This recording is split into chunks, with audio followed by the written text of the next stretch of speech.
As an avid fan of the Gundam franchise, it's always fun to try and lull others in, but with its myriad of shows, books, and anything in between, it quickly becomes obvious that jumping in can be quite scary for even the most patient among us. With that in mind, I've decided to create the Dummy's Guide to Gundam for any prospective fans. Among all the spots to start, the Cosmic Era is a fine choice for many reasons. With Gundam being a series with multiple timelines, the Cosmic Era is rich enough to satisfy, short enough to see an obvious end, available in multiple languages for accessibility reasons, and not too old or too young to set expectations in line. The greatest strength really is that the Cosmic Era is easy to identify because every piece of content contained within that period is titled with Seed somewhere on it, whether it be the books, the shows, or anything in between. The Cosmic Era is quite welcoming to newcomers of the Gundam world with its setting, but also introduces Gundam vernacular that will be useful for any further enjoyment of other parts. As such, it helps establish a strong baseline and is a quick and easy way to gauge your interest in exploring any deeper. Let's talk a little bit about the Cosmic Era. For the most part, humanity has entered the space age with its exploration and colonization being in full bloom. Much like our own history, some colonies have started shifting away from wanting to remain under the dominion of others, and are trying to break away, usually through violent means. I don't want to delve too deep, but that's really the only context you need to get started. Looking at things from a more global point of view, the Cosmic Era encompasses everything with Seed in its name, with the start of the show being the 2002 show Mobile Suit Gundam Seed and its sequel Gundam Seed Destiny. There are also a few other interesting side stories in other books and shows, but we'll dive deeper into that later. Let's talk a little bit about why the Cosmic Era is a fantastic place to start. Being not too dense in relevant material makes it not overly intimidating, yet it is not too light to not feel worthwhile to jump into. The Cosmic Eras and the works that it holds will serve as a good guiding stick as to where you can head next within the Gundam universe. It is somewhat serious, yet not overly heavy with politics and melodrama, yet it has a nice sprinkling of sometimes childish behavior that keeps it relevant to all kinds of viewers. Although now almost 2 decades old, the series in question holds up quite well, especially in its remastered form. If what is shown is so aesthetically unpleasing to the point it ruins your enjoyment, then we know we can move away from the older classical ones and more into the modern era for further enjoyment. In summary, the Cosmic Era is a fantastic measuring stick, all while serving as a tool to lay the fundamentals, such as what a mobile suit is, the acceptance of enhanced humans, and the usual sprinkling of politics and actions that this franchise so often offers. Finally, it may simply show you that Gundam is not your thing, and that's okay too. So we've entered the Cosmic Era, but where to start? Let's start with the previously mentioned Gundam Seed. For all intents and purposes, when people talk about the Cosmic Era, they only really refer to Gundam Seed and its sequel Destiny, which are by far the most well-known entries to this era, and some of the most popular entries into the franchise, period. Gundam Seed follows Kira Yamato, a young but talented boy whose circumstances forces him to grow. Kira and his friends and allies escape to the stars to get away from warfare, but quickly find themselves thrusted into the middle of an all-out war. Both Gundam Seed and Gundam Seed Destiny hold 50 episodes for a combined episode count of 100, and at the time of this video's release, you can even find full episodes to be watched on YouTube, whether it be on the Gundam Info channel or one of its partnered channels. With that said, I don't recommend watching this Gundam story in its original form. The main reason is that the original anime often had a significant chunk of each episode, seeming to tease the next episode or recap the last episode, which while useful back in the day when these were consumed on a week-by-week basis, now makes the entire experience of watching it one after the other a little less appealing. Instead, Gundam Seed has since been compiled and its excess fat cut off in the special edition, which brings the entire story down to a more easily digestible 3 separate movies. Similarly, the original Gundam Seed Destiny also had 50 episodes and received a similar treatment in its own special edition, which contained 4 separate movies. In 2011, a large chunk of the anime received an HD remaster, but I personally believe that it's better to pick and choose your favorite moments from the special edition to find the equivalent HD episode to view, rather than actually sit through the entirety. If you sat through the special editions, congratulations, you've for all intents and purposes experienced the Cosmic Era. However, there is still a little more to this segment of the Gundam timeline to explore if you are willing.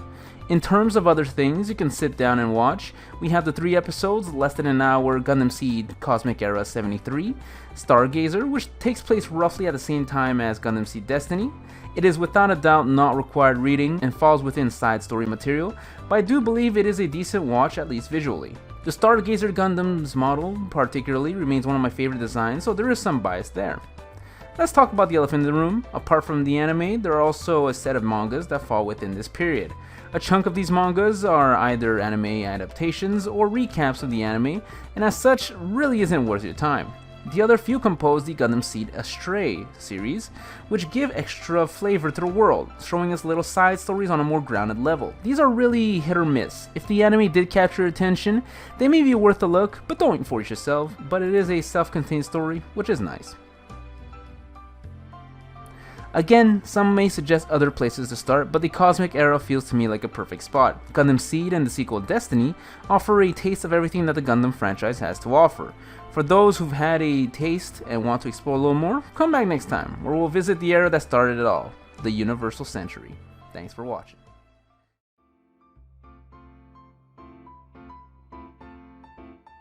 Last time, we explored what I believe to be the best entry point for a curious bystander, the Cosmic Era. The reason for that is because I find that the entries within that segment of the Gundam timeline to be easily recognizable, very accessible, and balanced in terms of content, not being overbearing or leaving much to desire. However, for most, another period of time is often recommended, simply because it is the era that started it all, the Universal Century. The Universal Century started the Gundam franchise and remains to this day the most developed portion of the IP. Unlike the Cosmic Era, the titles of its contents vary quite a bit, and as a result is a lot harder to piece together as a layman. As such, in an attempt to make experiencing the Universal Century palatable, I will offer what I consider the smartest way to enjoy the most important parts of this era and get you tapped into the veins of this segment of the Gundam Codec.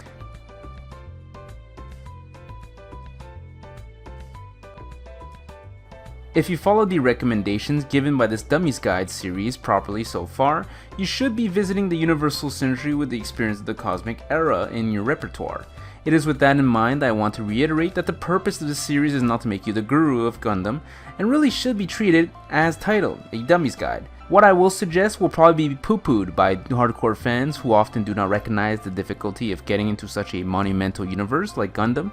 With that out of the way, let's talk a little bit about the Universal Century. Much like you've seen elsewhere, the Universal Century is squarely in or even past the space exploration age, with various nations and colonies being scattered across the universe. As you humans do, we often find ways to conflict for good or bad reasons, and as such, wars have unraveled. Again, that's really just more of a teaser that will set expectations straight. Akin to the Cosmic Era, the Universal Century spans multiple types of medias, whether it be shows, mangas, movies, and anything in between. And for better or for worse, we will largely be ignoring the non-show bits, as they aren't helpful for our purposes, though some are worth a visit if they speak to you one way or another.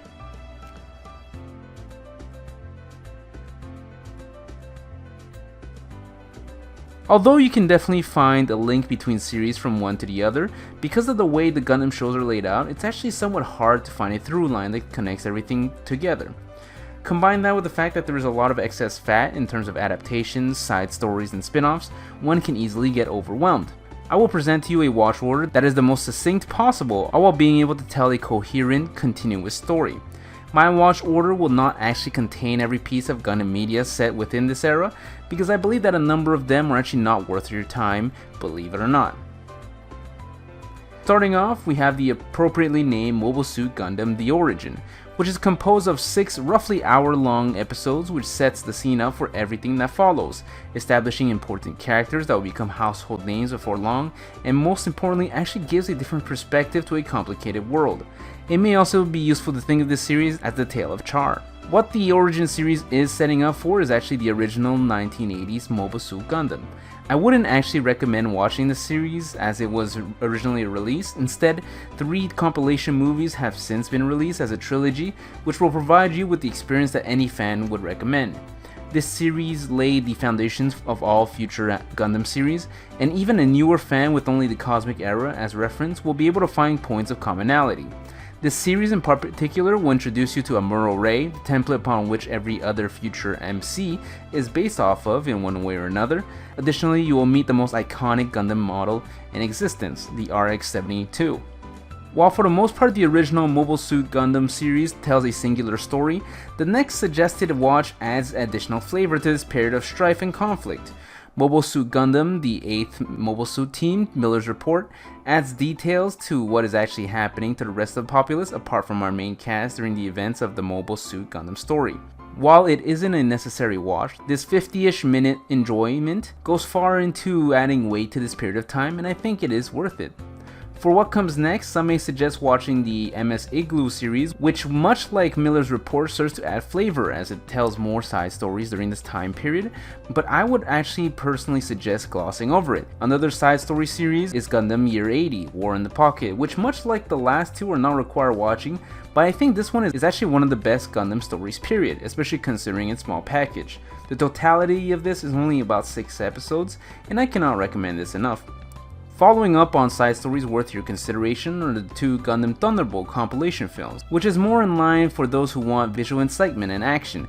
I will also add that this series has a lot of style, and while not a fan favorite necessarily, is definitely a recommended watch. Although again closer to side story than main story, the Mobile Suit Gundam Year 83 Stardust Memories compilation movie, The Afterglow of Zeon, preps us for the next big chunk of Gundam continuity. The quality of this series is in line with the original Mobile Suit Gundam and the upcoming series, and whether you want to know as much as possible heading into the next one is your call.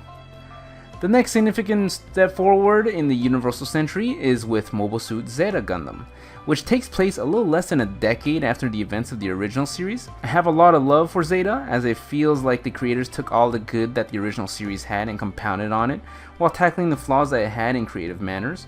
What's left is an interesting and strong story that some consider one of the premier shows in the franchise. Another important thing is that characters established and introduced beforehand don't get thrown to the wayside in favor of the new, and that respect for their own history is incredibly commendable. While the original contained 50 episodes, it has since been compiled into 3 movies, which is definitely worth your time. Unfortunately, Zeta's sequel, Gundam ZZ, is a lot more hit or miss. If you enjoyed the mood and the atmosphere that Zeta provided, I will admit that ZZ does not quite deliver. I think it does have some redeeming qualities, especially later on, and while I don't believe that it is a hard skip, I wouldn't fault you for deciding on moving on from this one. Perhaps knowing that ZZ was middling, we do come back to form with Char's Counterattack, whose name definitely gives away a lot of the plot, but does not disappoint.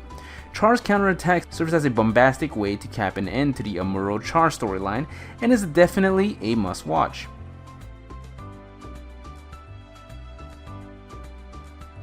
It is useful to think of the Universal Century as having distinctive bookmarks. The first one kicks off the Char era, starting with the Origin series, and ends with Char's Counterattack, while the second bookmark that I'll quietly name the Laplace's Box era is kicked off by Gundam Unicorn.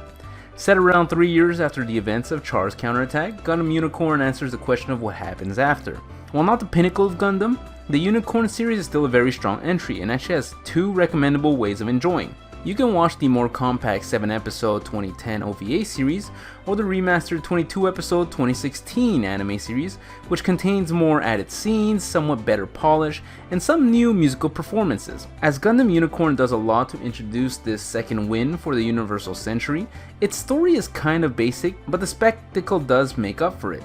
This will be a recurring theme among the series within the Laplace's Box era, as the stories are usually around above average, but the visuals and musical performances are often hitting the highest notes.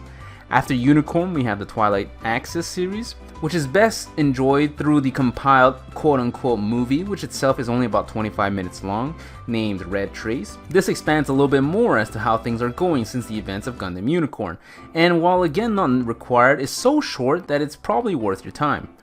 Another movie that follows up on Twilight Axis is Gundam Narrative, which again explores the consequences of Gundam Unicorn.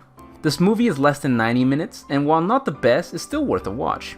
The last series falling under the Laplace's Box era is Gundam Hathaway, which is currently still being released. The first of the 3 parts has been released and is ready for your enjoyment, while the other 2 are being delayed due to unexpected world circumstances.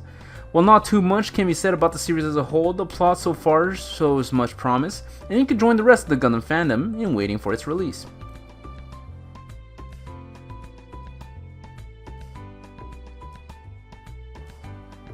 The third bookmark into the Universal Century I will name The Late Stage, as the events of the series contained within this part is definitely within reach of the events preceding it, but feel rather detached as none of the established characters make a reappearance, causing it to feel kind of like side stories.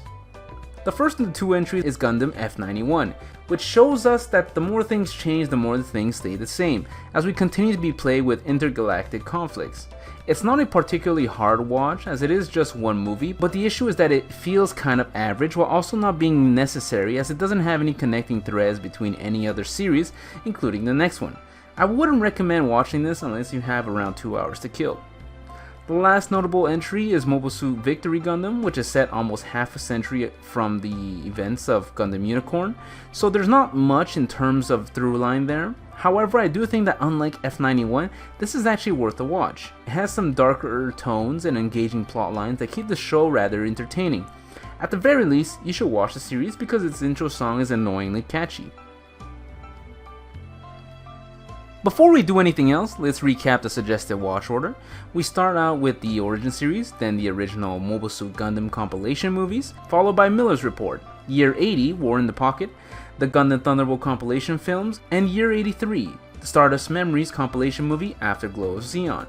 This leads us straight into Zeta Gundam, whose sequel you can largely skip if you aren't in the mood for it, and we'll top off the Char era with Char's Counterattack. Then we move into the Laplace's Box era, where we start off with Gundam Unicorn, into Twilight Axis Red Trace, then the narrative movie, followed by eagerly awaiting for the rest of the Hathaway films. Finally, we reach late stage Universal Century, for which you can largely skip F91, but definitely give Victory Gundam a chance. Although it wasn't easy, here is my recommendation on how to best enjoy the flagship timeline, the Universal Century. With that, congratulations, you successfully survived the fattest chunk of Gundam in all of its space opera glory. With both the Cosmic Era and the Universal Century in your grasp, you have successfully graduated from novice and perhaps even become a fan. With that said, next time we'll explore the second heaviest chunk of Gundam fandom, Gundam building. Thanks for watching.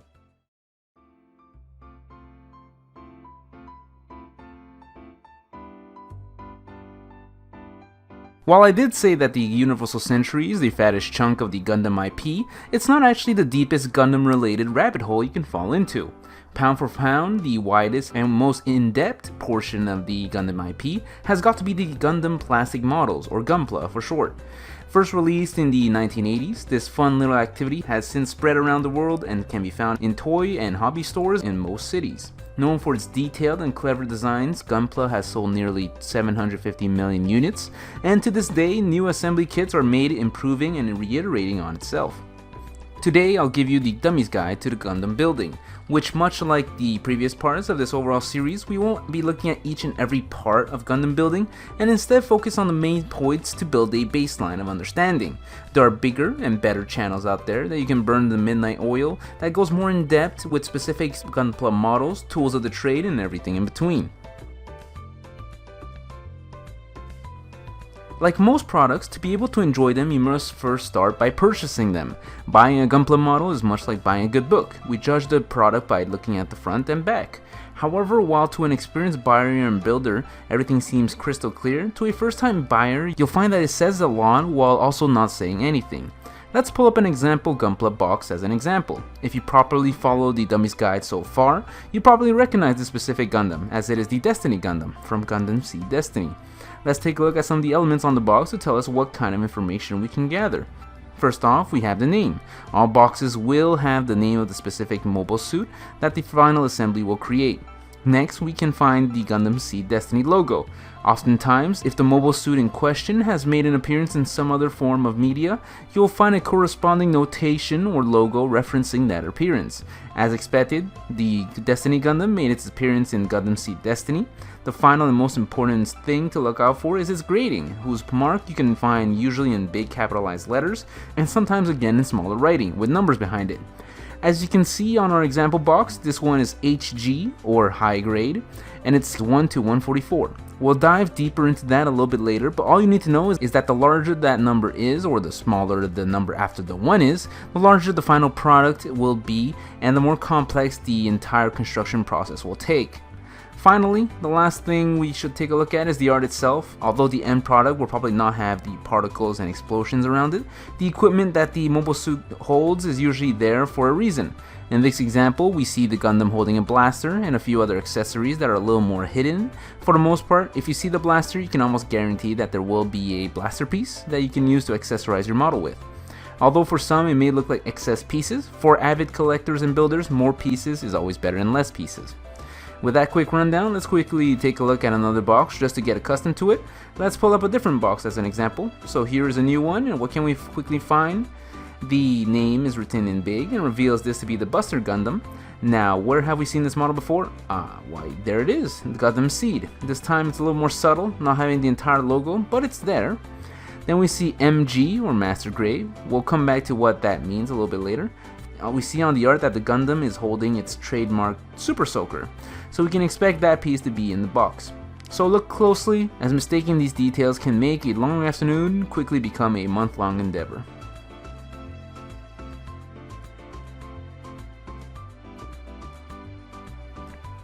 Like a kid in a candy store, picking Gunpla can be a deeply complicated matter. For the most part, people pick the box they want to work on by recalling their favorite moments in some other media, by picking them up by how neat their design is, or how much of a challenge they want.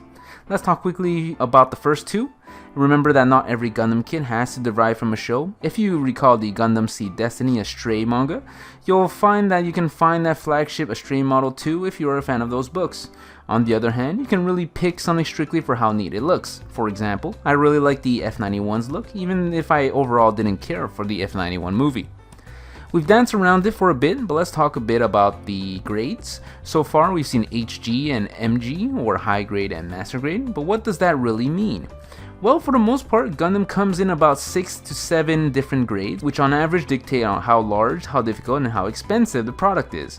Do note that due to the long history of Gunpla products, there have been other grades that have come in and out, but for our purposes as a beginner level guide, this is just enough.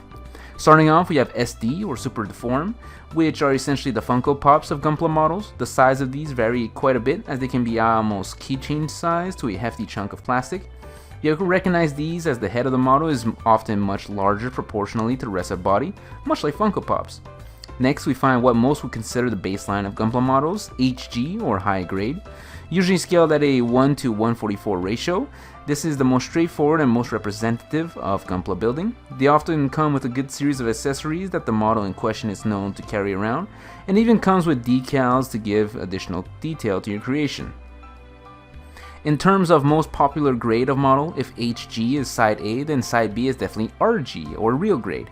Although size-wise, RG models are for the most part the exact same as HG models, they often have more parts, which allows the end product to be more detailed than its HG counterpart. As an example, here are the legs of the exact same Gundam model, the RX-78-2, in both high grade and real grade. Size-wise, they're actually the same, but you can see that there is a little bit more, but still distinguishable amount of detail on the right-hand real grade one. Moving up, we reach MG, or Master Grade, whose typical scale raises to 1 to 100, making it notably larger than both high or real grade models. Surprisingly, although larger, Master Grades can actually be simpler or on par with the previous looked at grades. The reason is that Master Grades nowadays come with a skeletal frame, and the task comes down to placing those parts onto that frame, which significantly cuts down on the work time. The last standard grade is PG, or Perfect Grade. These are considered as the top of the line for most people, coming in even larger than Master Grade at a scale of 1 to 60.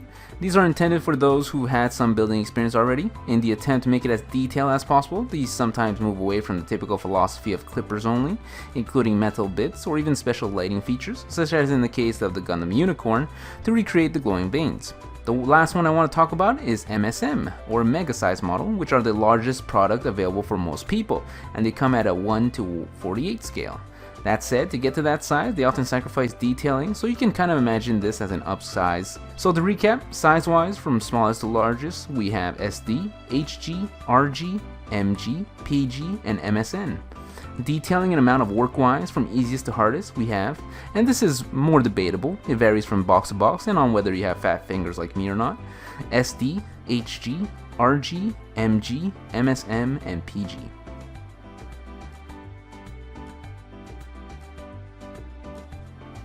To be upfront, this is the part that I am the least adept with. As a person that is not particularly artistically inclined, and combined with my fat fingers, I have found that building Gunpla is more of a self-imposed challenge for my own sense of pride and accomplishment. As such, if you want to get nitty-gritty with the best possible, there are dozens of bigger and better channels dedicated to Gunpla models and the building process. However, for the most part, you can actually build the model themselves with nothing more than some clippers. There are brand name or even pro level clippers out there, but I found that the lowest dummy level, a clipper from the hardware store, which costed me about $3, so I've been perfectly serviceable. Although on paper a clipper is all you need, some other tools worth considering are a nail file to buff out the badly clipped plastic, and markers or paint for aesthetic touches. At the end of the day, Gunpla building is a personal project. Whether you want to make it a one and done deal or a pursuit of perfection is really your call.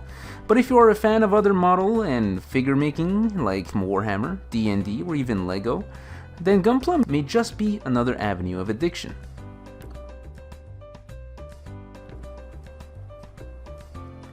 In the same way that other toys have had tie-in shows such as the Beyblade series, the Yu-Gi-Oh series, or even the Battle Beat-em-on series, in more recent years Gundam has tried to also represent their Gunpla in some shows. Their first major attempt was with Model Suit Gunpla Builders Beginner G, which apart from having a terrible name, came out to celebrate the 30th anniversary of Gunpla. Following up on its relatively good reception came Gundam Build Fighters and its sequel Gundam Build Fighters Try. The premise of these were relatively the same in that Gunpla models were able to come to life and fight it out akin to Beyblade or Metabots. There is also Gundam Build Divers, whose premise is akin to having a Gundam MMO. In all honesty, I gave each a try, finished Beginning G because it's a short overall series, but really couldn't get into more than a few episodes of the others, as they are definitely aimed towards children. On the one hand, I don't find these particularly good, but on the other hand, the fact they provide representation for the Gunpla you can buy, while also creating new designs that you can buy the models of, to be quite impressive. Although for me, Gunpla has never been my passion point within the Gundam universe, having built a few myself, I definitely understand the appeal. There is a strange mixed sense of zen and concentration that seemingly melts the clock away. With this video, I hope I have been able to provide you a little bit more insight as a consumer to what Gunpla can offer, and as I am far from being a master of building, I definitely suggest that you explore the wide array of fantastic Gunpla building channels. Now then, with the largest chunks of the Gundam dictionary out of the way, next time we'll explore some of the more classic standalone Gundam shows, including G Gundam, Wing, After War, and Turn A. Thanks for watching.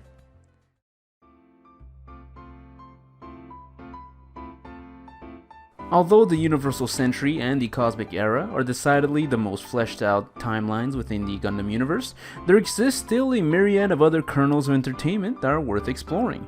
While many of the shows I'll be looking at today do each form their own individual timelines, taking that into account actually makes things more confusing and should instead be considered as standalone series or standalone set of series for those with sequels and subsequent media. Unlike in previous episodes where I tried to create a coherent watch order relying vaguely on in-universe chronology, the series we will be looking at today don't really have connecting threads, so we will be looking at them using real-life chronology or simply their release dates. However, do note this is not an exhaustive list of series in release order, as we have already tackled a number of them through our examination of both the Cosmic Era and the Universal Century. On the other hand, as these were released one after the other within months or years, you can generally experience a gradual visual improvement and the evolution of plot, points, and stories.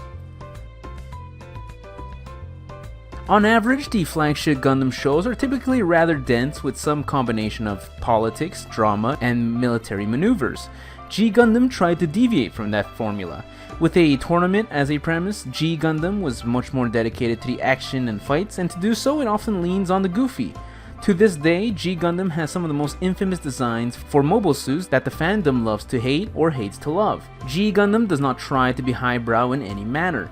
The characters are simplistic and straightforward, the premise is dumb but effective, and while I recommend this on the hopes that you have this under your belt and are in on the memes, but to be honest, it's not the prettiest looking thing and some of it does not age well.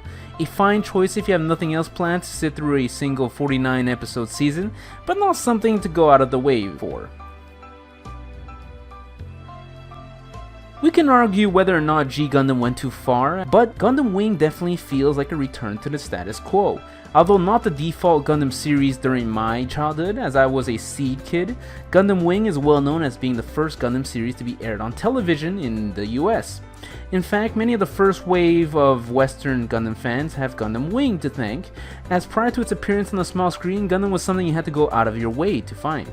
Featuring 4 separate main characters, each boasting awesome looking machines, Gundam Wing gives us good portions of typical Gundam goodness with its politics, action, and adolescent troubles.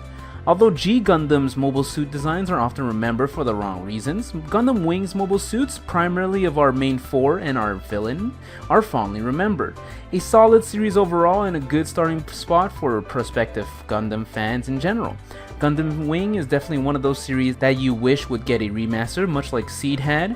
I would recommend watching this set by going through the original 49 episodes, moving on to the 7 special episodes, Operation Meteor, which depicts the events immediately after the original season, and then finally watching the Endless Waltz movie, which puts a final period to this story. Not every Gundam show sticks the landing, and unfortunately After War Gundam X, with its god-awful name, also joins that rank. Combining a Fallout-like premise with giant robots should have been a shoo-in, but while this series started out pretty strong, it goes in weird directions, and at the end, it was just kind of bad. In fact, while it should have been a 49 episode long season like the last 2, it only made it to 39 before being boxed up, so you can imagine how the overall reception was for the series. Personally, I didn't really like it past the first 3 or 4 episodes, and I wouldn't really suggest you jump in either. If the original Mobile Suit Gundam show is considered the alpha, then for all intents and purposes, Turn A Gundam serves as the omega. Noted by the original creator of the series as a means to accept all of the Gundam series, Turn A can be seen as a culmination of all that is and will be Gundam, as it teases and embraces past series. Turn A is a great series, straight up. It has a softer tone than the baseline series, but it still holds the same themes of conflict and introspection that keeps it interesting. Although it first came out in 50 episodes, it has since been compiled into 2 movies, Earthlight and Moonlight Butterfly, which is a great representation of the series as a whole. A must-watch really, even if only for that mustache. Although we skipped a few series in the interim, as we've covered those already in previous parts, Gundam 00 represents for me Gundam of a new age, at least visually. Filled with stunning visuals that still look good to this day, Gundam 00 feels like a modern Gundam Wing with its own set of 4 main pilots. The action scenes of this show are super solid and has a lot to offer on all fronts. It isn't perfect, of course. The actual main character, Setsuna, is pretty monotone and the plot goes a little off the deep end by the finale movie, but was enjoyable nonetheless. The series first came out as 2 25 episode long seasons totaling 50 episodes, and I think it remains a solid option to enjoy, even if it has since been compiled into 3 special edition episodes that cover the entire story. Finally, the movie Awakening of the Trailblazer concludes the storyline, and while not really anything to rave about plot-wise, does make a highly entertaining visual spectacle. Probably aimed to a younger demographic, Gundam Age is an interesting story on paper, as it follows the story of an entire lineage of Gundam pilots, starting with Grandpapa Flit's story and ending with Kyo at the helm. It's a perfectly serviceable series. I found it repetitive in some sense, replaying similar story beats throughout the plot, but is still a relatively good watch considering it is only 49 episodes. I do like that early on they introduced more modular Gundams, the kind that pick and choose its parts according to the situation, but that's not really a selling point, just a neat observation. Visually, Age is pretty good. I think it fills all the categories that a Gundam series should hit. This series feels like it serves its own timeline and fills out all aspects of it. It's definitely more good than bad, and I think this is a series that I wish was planned better and spread out properly.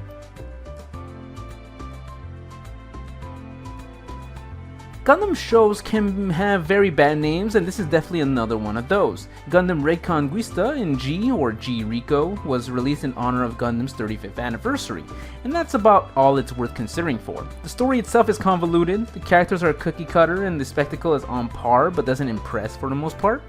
Most people agree that G Rico is really just a placeholder and a skip for the most part. However, if even after all these warnings you still want to give it a go, there is a single 26 episode season, and is even being compiled into 5 movies which are still being released at the time of this video. Is it worth your time? Nah, still probably not. On a fundamental level, most Gundam shows are about a boy growing into a man, and few other shows highlight this quite like Iron-Blooded Orphans. To me, Iron-Blooded Orphans felt like another shift that had happened within the Gundam philosophy, as it definitely feels grittier.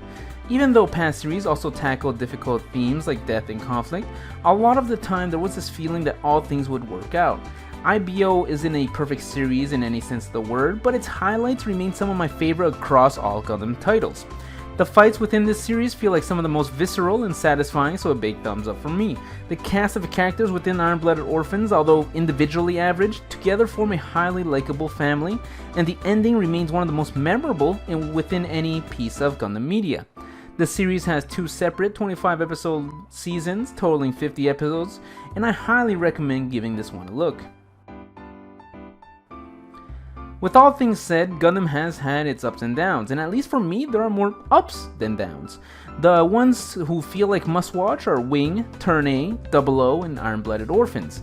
The ones who are worth your consideration if you have spare time are G Gundam and Age, and finally, the one you can ignore for the most part are After War and Reconquista and G.